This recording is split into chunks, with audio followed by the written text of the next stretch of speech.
Okay, probability. You guys probably first time saw this in about 6th grade in grade school. That's when I saw it. It was a little confusing when I first saw it in grade school, but it really isn't that bad. Your primary thought process should be the number that meet your criteria divided by the total number of possibilities. That's what probability is.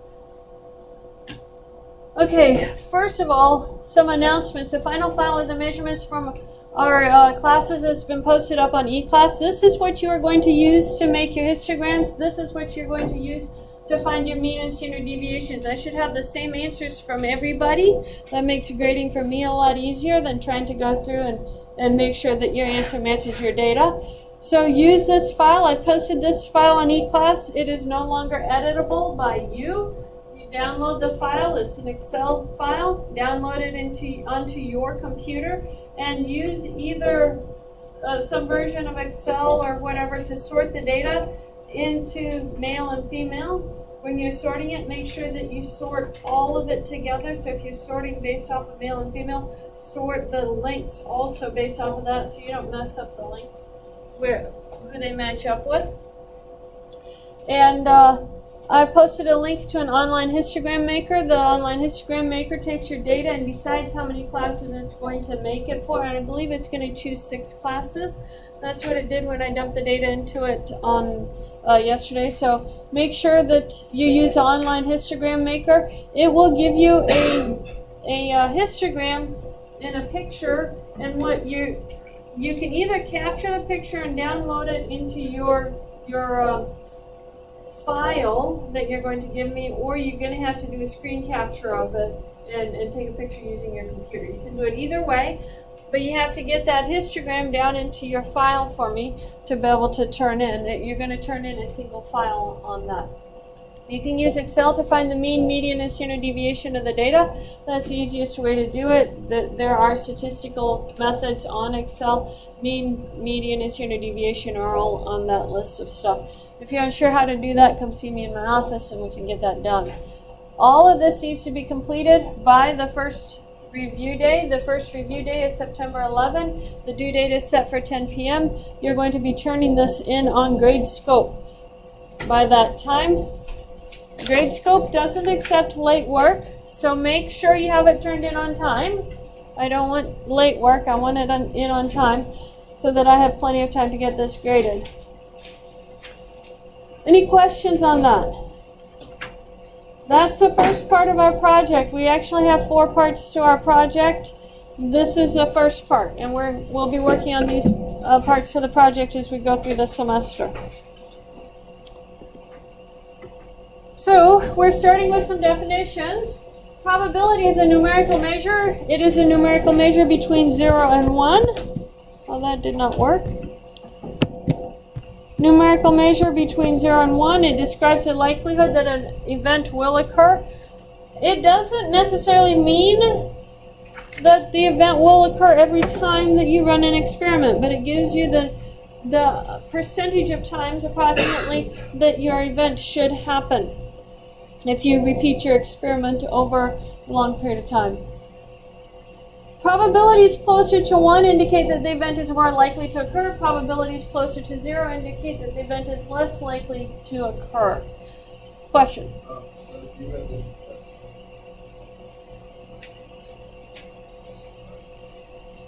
yeah, 0.75 to 75%. And that's exactly what probabilities are, as percentages. But we choose numbers between 0 and 1 more often than not. Okay, on the second one, this notation is the scariest part of probability, is getting used to the notation. When you see P parentheses A parentheses, you tend to think of a function. If you've taken, you guys have all been through algebra and graphing in high school, and we had the notation that looked like this, f of x and g of x, and we always read it f of x, g of x, and it meant a function. Notice something very important about this notation. It has a lowercase letter that's leading it. and it has a lowercase letter that's inside of it. That's your Q. When we use the lowercase letters, we are talking about functions in mathematics. Probably a math teacher has never told you that before. The lowercase letters represent the functions. The uppercase letters we tend to use to represent sets. In this case, probabilities are dealing with sets, so we use uppercase letters, and we restrict the use. This P parentheses A parentheses all capitalized, that is restricted for use of probabilities. So this is read the probability of A, and those are the words that you need for number 4. You have your 3 words, probability of A. Those are the 3 things that go in those spaces there. And this denotes the probability of event A. If the probability of A equals 0, then A is certain not to occur. So if you see probability of A equals 0, you know it cannot happen. Okay? If the probability of A equals 1, then you know it will happen. It is guaranteed to happen. We, as mathematicians and statisticians, very, very rarely assign probabilities of 0 and 1 because we like to hedge our bets. So rarely do we assign those probabilities. We have to know without a shadow of a doubt that they will happen or won't happen. Okay, a probability assignment is based on intuition, and this incorporates past experience. So if I said 75% of all students who begin at Southern Adventist University will graduate within 4 years. Graduation rates, those are based off of intuition. It's what we have seen happening in say, the last 10 years. Now, I don't know if that's our actual graduation rates, 4-year graduation rates, but that is an intuition. It's based off of what we've seen happen, but we don't always know how to calculate that, because what do you do with students who leave as student missionaries for a year, and what do you do? So it's an approximation there. A probability assignment based on relative frequency uses a formula F over N. F is the number of times that the event occurred, and N is the number of observations. So you have the formula, F is a frequency, N is the number of observations. That's our one that we're going to use a lot whenever we know something happened. And then the last one, this one is the probability assignment, and this is a theoretical assignment, so it's the number of favorable outcomes divided by the total number of outcomes, as long as your outcomes are equally likely, and we'll discuss that term a little bit later. Any questions so far? Okay.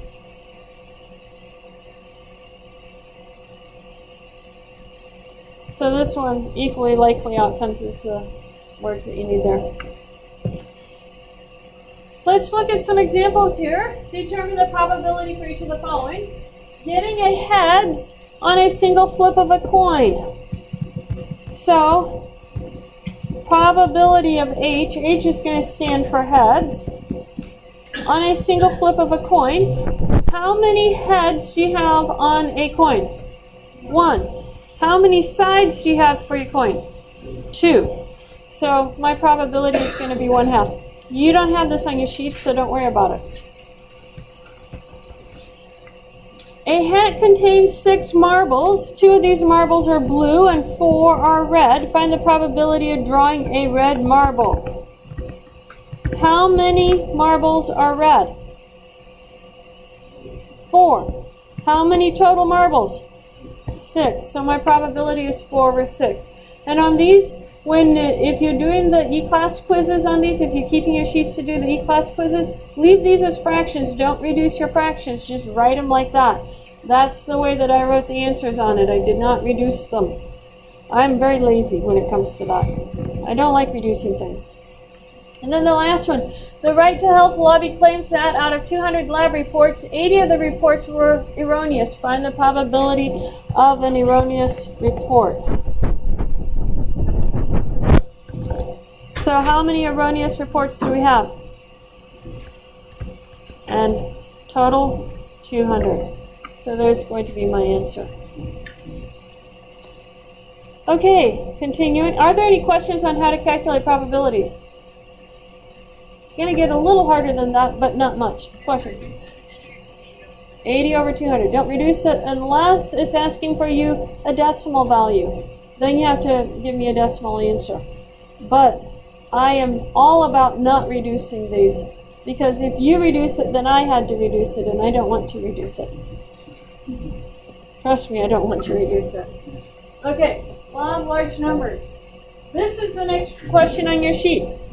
In the long run, as the sample size increases and increases on your sheet, there's only one increases, so only put one increases on your sheet. As the sample size increases, the relative frequencies of outcomes get closer to the theoretical or actual probabilities.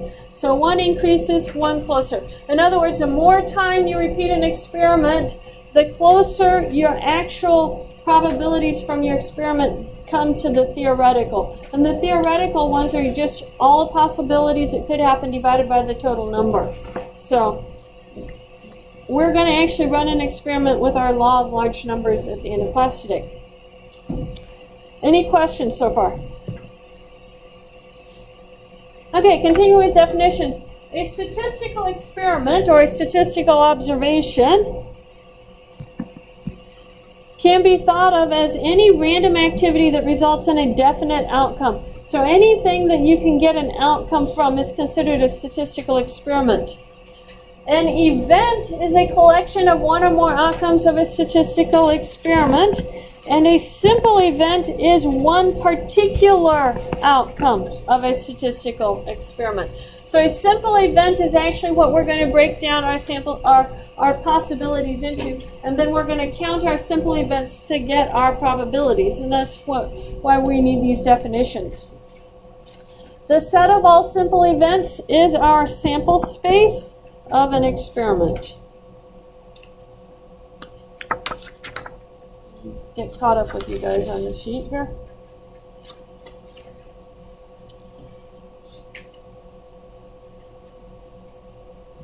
We have those spaces filled out. I'm really good at disappearing things before you get them written down. Okay, so let's run through an example. You toss a coin 3 times. Let H denote heads and T denote tails. Assume that the combination HTH means heads landed on the first toss, tails on the second, and heads on the third toss. So the order matters is what we're talking about. This is our first toss, this is our second toss, and that is the third toss. We want to make a list of all the events for this experiment, and we're going to list them as simple events. So I could get a heads on all 3 tosses, and we write that by HHH. I could get a heads on the first 2 tosses and a tail. And I keep a pattern going. I'm going to move the T all the way through. So those are all the options with 2 tails and 1 heads. Do you guys see that? This is very important because you're going to do one like this in a minute, but yours is only going to have 2 flips instead of 3. The next one I'm going to have a heads and 2 tails.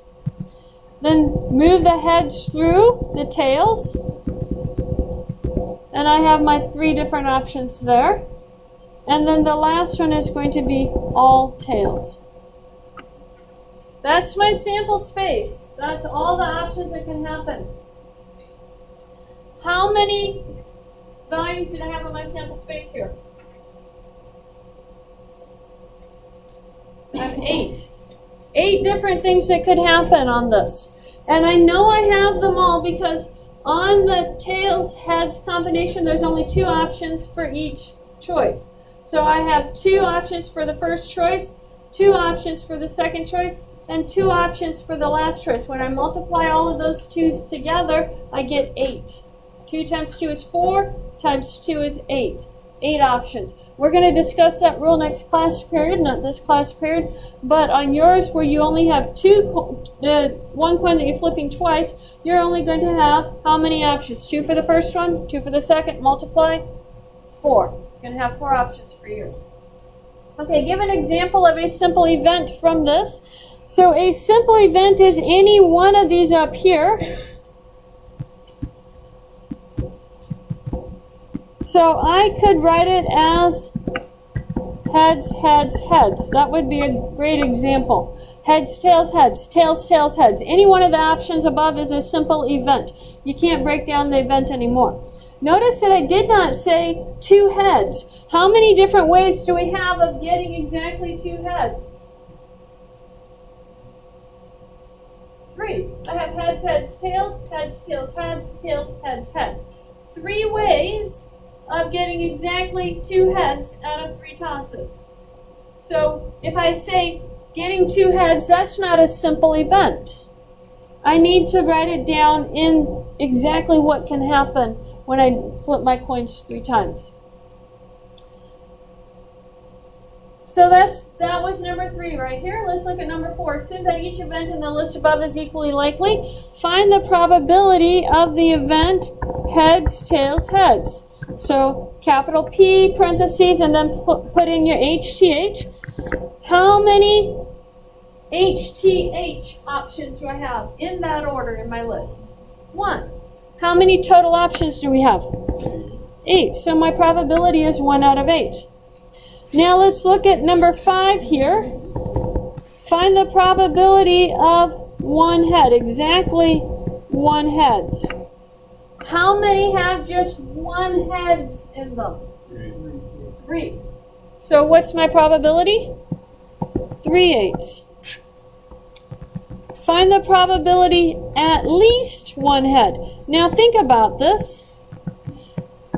At least 1 is 1 or more. If you have at least $1 in your wallet, you have 1 or more dollars in your wallet. So I am looking for 1 or more heads. Well, here's 1, and there's 3 of them, and then 2 heads. There's another 3, giving me 6, and then 3 heads. So how many options meet? Yes, 7 over the total. Find the probability of at most 1 head. When I tell you you have at most $1 in your wallet, you have $1 and no more, or you have no dollars. So you have 0 or 1. So how many of them are no heads or 1 head? 4.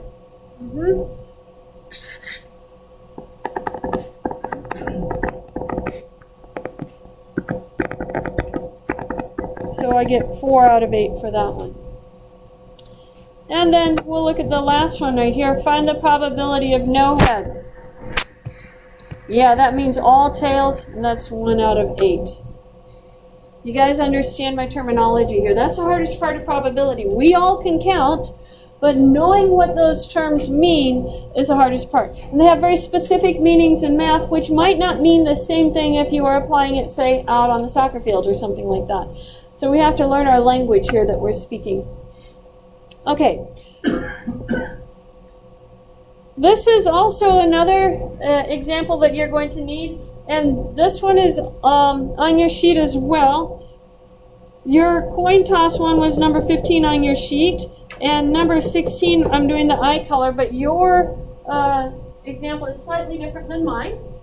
Human eye color is controlled by a single pair of genes called genotype. Brown eye color, capital B, is considered dominant over blue eye color, lowercase b. A person with the capital B, lowercase b genotype, we always put the capital letters first when we write genotypes, has brown eyes. If both parents have brown eyes and have genotype BB, what is the probability their child will have blue eyes? What is the probability the child will have brown eyes? So we have to make this is called a Punnett square, P-U-N-N-E-T-T, Punnett square. And I'm going to put the genotypes of the parents. So this is the first parent on across the top. And then this is the second parent down here. Now when I fill this out, I just write them column and row column. So I have a B here and a B here. And these are capital B's, capital B, so I put that right there. So what would I get right here? Capital B, lowercase b, yep. And then how about down here in the square? Capital B, lowercase b. And then the last one? Lowercase b, lowercase b. Question? No, yours is different because your example, I'm asking you to do a parent that has capital B, and lowercase b, lowercase b. So yours is different. You're not doing my example. Question? If you're going from like post Christmas capital B and capital B, why isn't this on the segment? Why isn't this lowercase b, capital B? Yeah. We always write the capital letter first. That would be a biology thing. They always write the capital letter in genotype first. In math, we would be very specific and write it in that order. Yeah. But that's the biology people's notation. So we let them have it. So what is our sample space? Our sample space is everything inside. It's capital B, lowercase b, capital B, lowercase b, and there's two of them. And so I write them both down because they're both options and they come from two different spots. Now give an example of a simple event from this. I'll choose the first one. I like first things. Capital B, capital B. Any one of them is a simple event. The child has genotype capital B, lowercase b, or two lowercase b's is not a simple event because this would be two options from our sample space. That's not a simple event. What is the probability the child will have blue eyes? Blue eyes only happens when you have the two lowercase b's. If you have a capital B anywhere, it's brown eyes. So what's the probability of two lowercase b's? 1 out of 4. 1 out of 4. Okay, you guys have a Punnett square example on yours to do. Yours is a little bit different. Do what? Let me see. Yeah, yours is 0. Yep. Okay, did you guys get your example done while I did mine? We good? Let's carry on then. Sum of probabilities. The sum of the probabilities of all simple events in a sample space must equal 1. The sum of all the probabilities has to be equal 1 because the sample space lists all the possible events. And we're assuming you actually completed your experiment and one of those events happened. So if one of them happened, it can be anything in your set and nothing else. So the probabilities have to all add to 1. What this tells you is that the probability, if you know the probability of an event A, you can find the probability of the complement of A. The complement of A is A does not occur. So when you see AC, that means not in A. Not one of the events listed in A. Here's the first formula that we need. Probability of A plus a probability of not in A has to be equal to 1.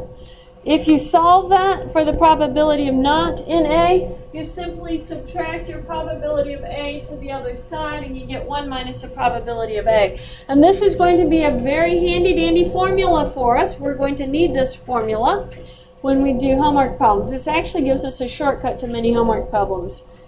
And when we start doing things on our calculator, we're going to use this shortcut. Okay, so that's your answers for number 18.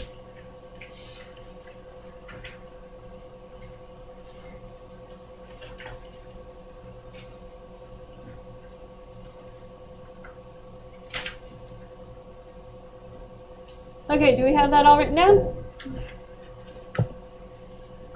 Assume that the probability of event A is 0.95. Find the probability of not A. In other words, find the probability of the complement of A.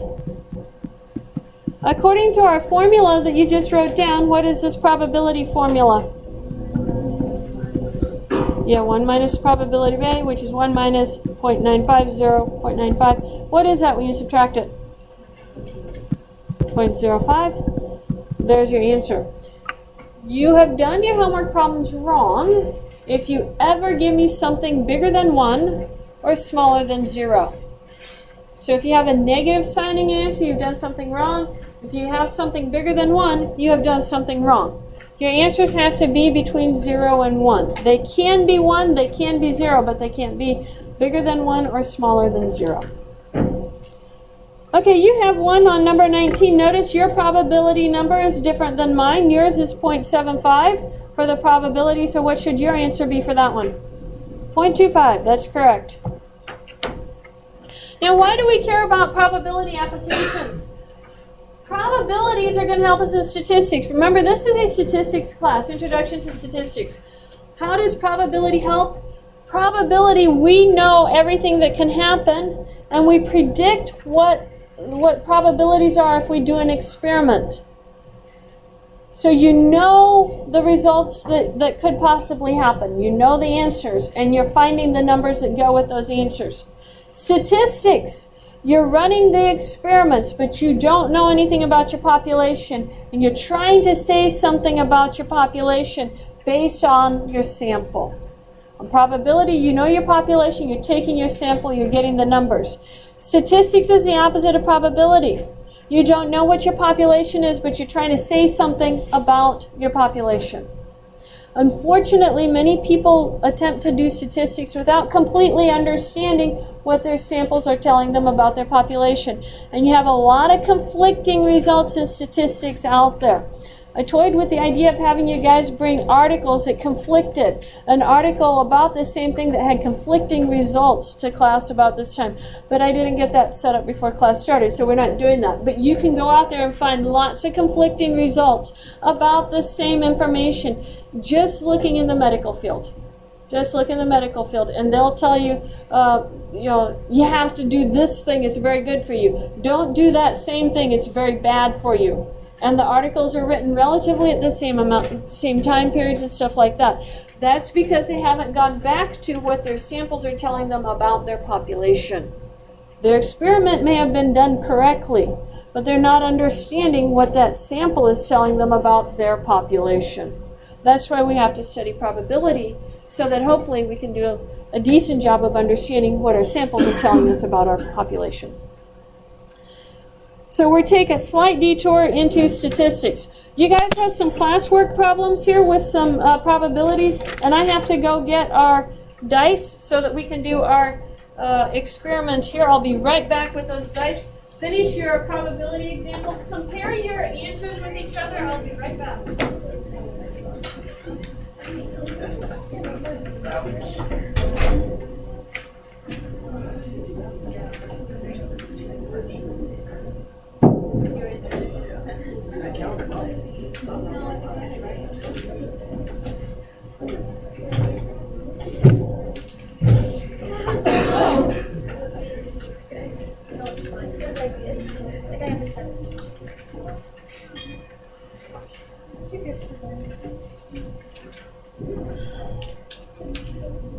All right, that's fine.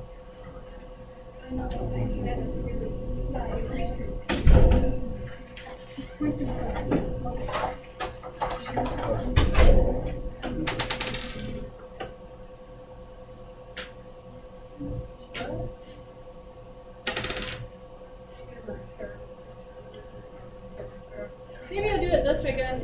I have enough dice for about 25 groups, and there's about 50 people in the class. So get in groups of 2, and raise your hand when you know your group of 2. And if you like the group of 2 that I put you into and 2, you're fine. But if you decide you want a different group than the person sitting next to you, that's fine too. But get in groups of 2, and I will get you the dice. And raise your hand when you know you're in a group of 2. One person in the group, raise your hand.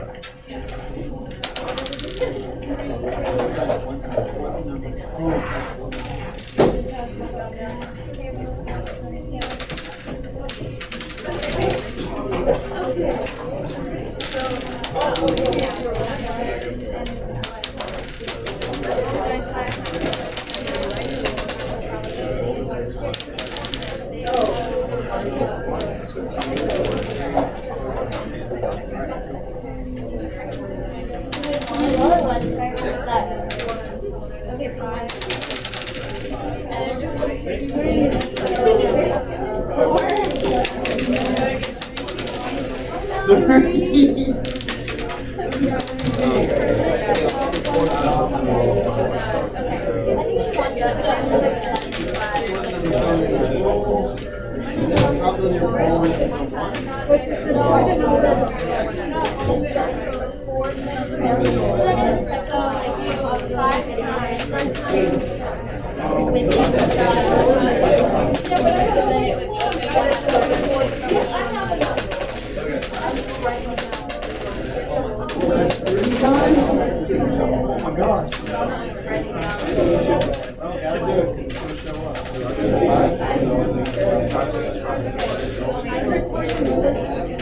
is what number.